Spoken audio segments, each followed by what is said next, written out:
Have you ever had that amazing light bulb over your head moment? You've come up with a brilliant idea, a killer line for a story, or a catchy melody. You're so proud thinking, wow, I'm a genius. Then, a few weeks later, you're watching a movie or rereading a book, and there it is, your original idea, staring right back at you, that feeling of your stomach dropping.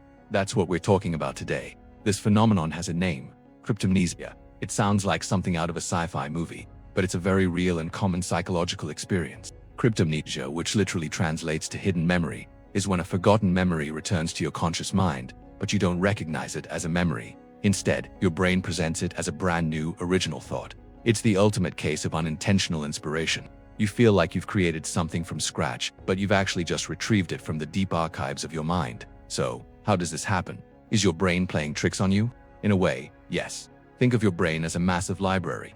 It's constantly collecting information every conversation you have, every book you read, every song you hear. Most of the time, when you recall something, your brain pulls out the book and also the library card that says where it came from. For instance, you remember a fact about ancient Rome, and you also remember learning it in a history documentary. But with cryptomnesia, your brain is a slightly forgetful librarian.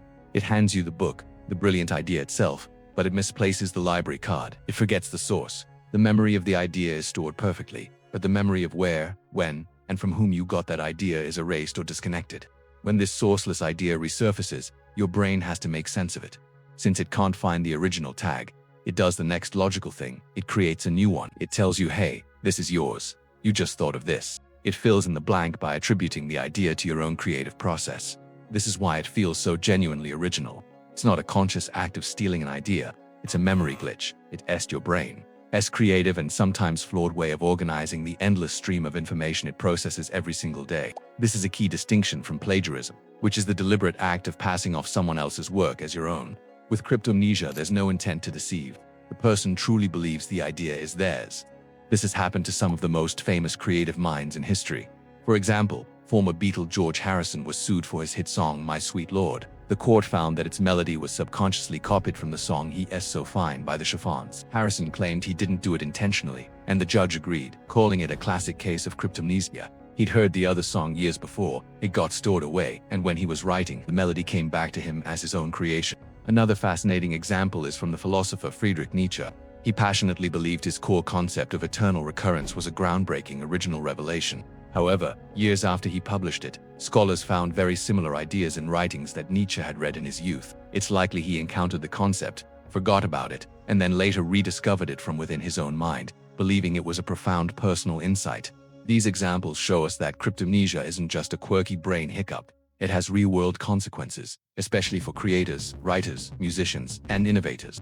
In fields where originality is currency, accidentally borrowing an idea can lead to serious legal and ethical problems. So, how can you avoid it? Well, you can't completely stop your brain from doing what it does. However, you can be more mindful. If you're a creator, it's a good practice to keep a detailed record of your inspirations. Write down the books you're reading, the music you're listening to, and the art that moves you. When a great idea strikes, try to trace its potential origins. Ask yourself, does this feel familiar?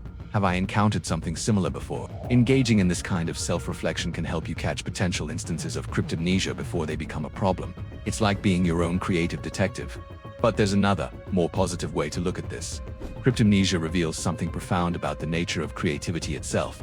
It challenges our romantic notion of the lone genius who conjures up masterpieces out of thin air.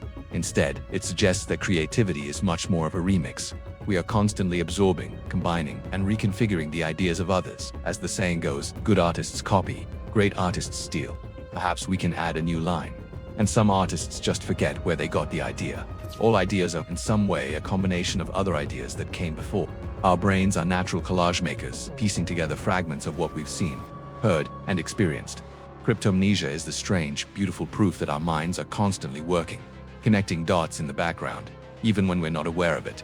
It shows that inspiration isn't always a lightning bolt from the heavens. Sometimes, it's a whisper from a memory you didn't even know you had. In a way, creativity isn't just about having good ideas. It's also about forgetting well. It's about letting those old, forgotten inputs marinate in your subconscious until they re-emerge as something that feels new, fresh, and uniquely yours. So, the next time you have a brilliant idea, take a moment to celebrate it. But also, give a little nod to the vast, hidden library in your mind and all the forgotten librarians who helped you find it. What are your thoughts on this? Have you ever experienced cryptomnesia? Share your stories in the comments below.